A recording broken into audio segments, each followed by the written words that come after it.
નમસ્કાર વિદ્યાર્થી મિત્રો, આજના વિડીયોની અંદર ધોરણ 9 વિષય ગુજરાતી પ્રશ્ન બેંક અને તેના સોલ્યુશન વિશે આજના વિડીયોમાં માહિતી મેળવવાના છીએ.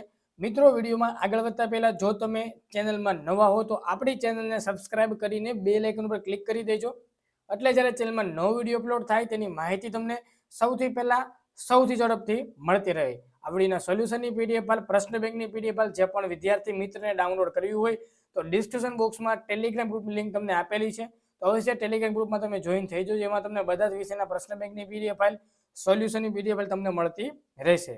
તો તમે જોઈ શકો છો, આની અંદર Gujarat secondary and higher secondary education board Gandhinagar, subject છે ગુજરાતી, ધોરણ 9 છે, ક્વેશ્ચન બેંક નંબર 2 ઓગસ્ટ 24 અને માર્ક્સ છે 25. આની અંદરથી તમારા વિષય શિક્ષક તમને 25 માર્ક્સનું પ્રશ્ન પેપર બનાવીને આપશે. ઓકે, તો જોઈએ આપણે બધા પ્રશ્નો લાઈનમાં લઈએ. તો પ્રશ્ન નંબર 1 ની અંદર તમને 9 માર્ક્સનો પ્રશ્ન આપેલો છે. પ્રશ્ન નંબર 1 9 ગુણનો છે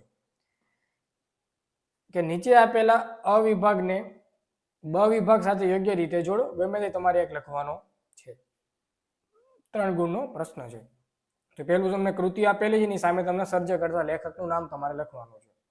તો પીછે પેલું છે પછી સાંભળી હજુ બોલ્યો, બરાબર. એમાં શું આવશે? પ્રેમાનંદ આવશે, તો તમારામાં પ્રેમાનંદ લખવાનું. પછી છે ગોપાળ બાપા, એમાં જવાબ આવશે મનુભાઈ પંચોળી. હવે આનું ઉપનામ શું છે તમારે કોમેન્ટ કરવાનું છે, મનુભાઈ પંચોળીનું ઉપનામ. બરાબર, જે મિત્રોને ખબર હોય કોમેન્ટ કરજો કે ભાઈ ઉપનામ શું છે. પછી છે ગુર્જરીના ગૃહકુંજ, એમાં આવશે સુંદરમ. તો બસ આ રીતનો તમને એક જોડકા ટાઈપનો પ્રશ્ન આવશે. તમારા વર્ગ શિક્ષક તમને આજે તમને અલગ અલગ જોડકા તમને આપેલા છે, ટોટલ તમને 4 જોડકા આપેલા છે. આ 4 જોડકામાંથી કોઈ પણ એક જોડકું તમને આપશે. ઓકે, જે લોકોને પીડીએફ ફાઇલ ડાઉનલોડ કરવી હોય તો ડિસ્ક્રિપ્શન બોક્સમાં ટેલિગ્રામ ગ્રુપની લિંક આપેલી છે. તો અવશ્ય ટેલિગ્રામ ગ્રુપમાં તમે જોઈન થઈ જજો. એમાંથી તમને પ્રશ્ન બેંકની પીડીએફ ફાઇલ, સોલ્યુશનની પીડીએફ ફાઇલ મળી જશે. ચલો, પછી આપ્યો છે અથવામાં સવાલ આપ્યો છે તો કે પછી સાંભળીએ જો બોલ્યો ગુર્જરીના ગૃહકુંજ અને ગોપાળ બાપા.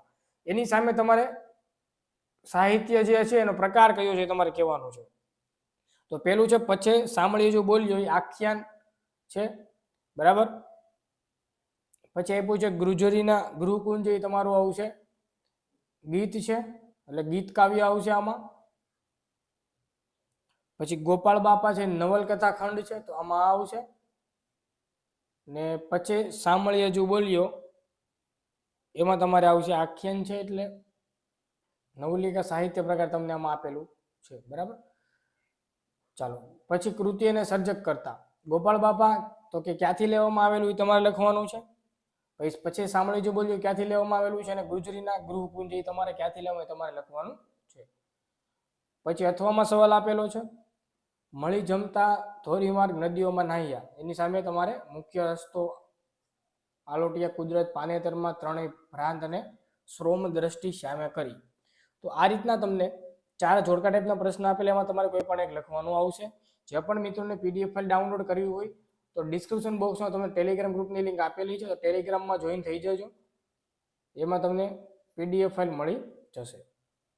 ચલો આગળ લઈએ. બી, નીચેના પ્રશ્નોના એક વાક્યમાં જવાબ આપો. ગમે તે તમારે 6 લખવાના છે. 6 માર્ક્સનો પ્રશ્ન છે, એક વાક્યમાં લખવાના. પ્રત્યેકના મિત્રો 1 ગુણ થશે, બરાબર. પ્રત્યેકનો 1 ગુણ. પહેલો સવાલ, સંદીપની ઋષિને પોતાના શિષ્યો પરત્વે ખૂબ સ્નેહ હતો તેવું શાના આધારે કહી શકાય? શ્રી કૃષ્ણ કોની પાસે વિદ્યા શીખતા? પછી આગળનો સવાલ છે પ્રેમાનંદને કેવા કવિ તરીકે ઓળખી શકાય છે? ચોથો સવાલ, પછી સાંભળીએ જો બોલ્યો કડવું કયા રાગમાં ગવાયું છે? ભાઈ કૃષ્ણ સુદામા અને ત્રીજા કયા ભાઈ સાથે જમતા? મહારાજા સયાજીરાવમાં કઈ શક્તિ હતી? ગોપાળદાસે શું બંધાવ્યું? 8 નંબરનો કોતરોમાંથી કઈ નદી વહે છે? 9 નંબરનો સવાલ છે મહારાજને કોણે ફળ ભેટ ધર્યા? આ રીતના તમને 15 સવાલ આપેલા છે, અલગ અલગ 15 સવાલ. આ 15 સવાલમાંથી તમારા વર્ગ શિક્ષક તમને આમાંથી કોઈ પણ 6 પ્રશ્ન આપશે, એનો જવાબ તમારે લખવાનો થશે. જે લોકોને પીડીએફ ફાઇલ ડાઉનલોડ કરવી હોય ડિસ્ક્રિપ્શન બોક્સમાં ટેલિગ્રામ ગ્રુપની લિંક આપેલી છે, તો અવશ્ય ટેલિગ્રામ ગ્રુપમાં તમે જોઈન થઈ જજો. એમાં તમને પીડીએફ ફાઇલ મળી જશે. ચલો, પ્રશ્ન નંબર 2 આપેલો છે, જે 9 માર્ક્સનો છે. આમાં તમારે નીચે આપેલા પ્રશ્નોના 2-3 વાક્યમાં તમારે ઉત્તર લખવાના છે. ગમે તે તમારે એક લખવાનો છે. 3 ગુણનો પ્રશ્ન છે ભાઈ, ગમે તે એક આવશે. છ માંથી કોઈ પણ એક તમારા વર્ગ શિક્ષક તમને આપશે. તો કે સાંદીપની ઋષિની ચિંતા તમારા શબ્દોમાં વ્યક્ત કરો. શ્રી કૃષ્ણ અને બલરામજી વચ્ચે કઈ સ્પર્ધા થઈ હતી? મહારાજને મળનાર કોણ હતો? પછી ભગતે શરીરે પડતા બરાબર ગુજરીના ગૃહકુંજ કાવ્યના કવિનો વતન પ્રેમ જણાવો. આ રીતના છ માંથી તમારે કોઈ પણ એક લખવાનો થશે. ચાલો પછી સવિસ્તર ઉત્તર લખો. ગમે તે તમારે 2 લખવાના છે. પ્રત્યેકના મિત્રો 2 પ્રશ્ન હોય તો પ્રત્યેકના 3 ગુણ તમારા છે. ટોટલ તમારો 6 ગુણનો પ્રશ્ન થશે. તો આ જે તમને પ્રશ્ન આપ્યા છે 6 માંથી કોઈ પણ 2, તો 6 માંથી તમારા વર્ગ શિક્ષક તમને કોઈ પણ 2 આપશે. બરાબર, 6 માંથી કોઈ પણ 2.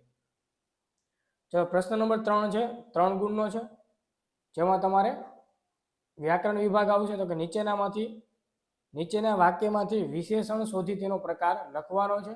2 પ્રશ્ન તમને આમાંથી આપશે. તો કે સુખ દુઃખની કરતા વાત મને કેમ વિસરે રે, પાછલી રાતના જાગતા તને સાંભળે રે. તો 8 માંથી તમારે કોઈ પણ 2 લખવાના થશે. 8 માંથી કોઈ પણ 2 આવશે. રેડી? ચાલો બી નંબરમાં સર્વનામ શોધો. એમાં તમારે કોઈ પણ 1 લખવાનું આવશે. પ્રત્યેકનો 1 ગુણ એટલે 1 જ માર્ક્સનો પ્રશ્ન છે. આ 6 માંથી કોઈ પણ તમારે 1 લખવાનો આવશે. બરાબર? જે વિદ્યાર્થી મિત્રોને પીડીએફ ફાઇલ ડાઉનલોડ કરવી, ડિસ્ક્રિપ્શન બોક્સમાં લિંક આપેલી છે, અવશ્ય લિંક ઉપર ક્લિક કરીને જોઈન થઈ જજો. ચલો પ્રશ્ન નંબર 4 આપેલો છે. નીચેનું કાવ્ય વાંચી તેના આધારે પ્રશ્નોના જવાબ લખો. 4 ગુણનો પ્રશ્ન છે. તો કાવ્ય આપેલું છે, જોઈ શકો છો. બરાબર, આ કાવ્ય છે. એની નીચે 4 પ્રશ્ન છે. તો કરોળિયો શા માટે ગભરાય છે? કરોળિયાની હિંમતનું શું પરિણામ આવ્યું? કરોળિયો પ્રયત્ન ન કર્યો તો શું થાત? કાવ્યનું યોગ્ય શીર્ષક આપો. આ રીતના બીજી કાવ્ય 4 પ્રશ્ન, ત્રીજી કાવ્ય 4 પ્રશ્ન.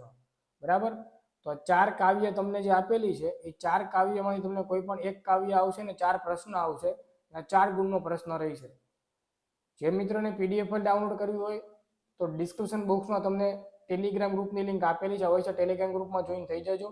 એમાં તમને પ્રશ્ન બેંકની પીડીએફ ફાઇલ, સોલ્યુશનની પીડીએફ ફાઇલ મળી જશે.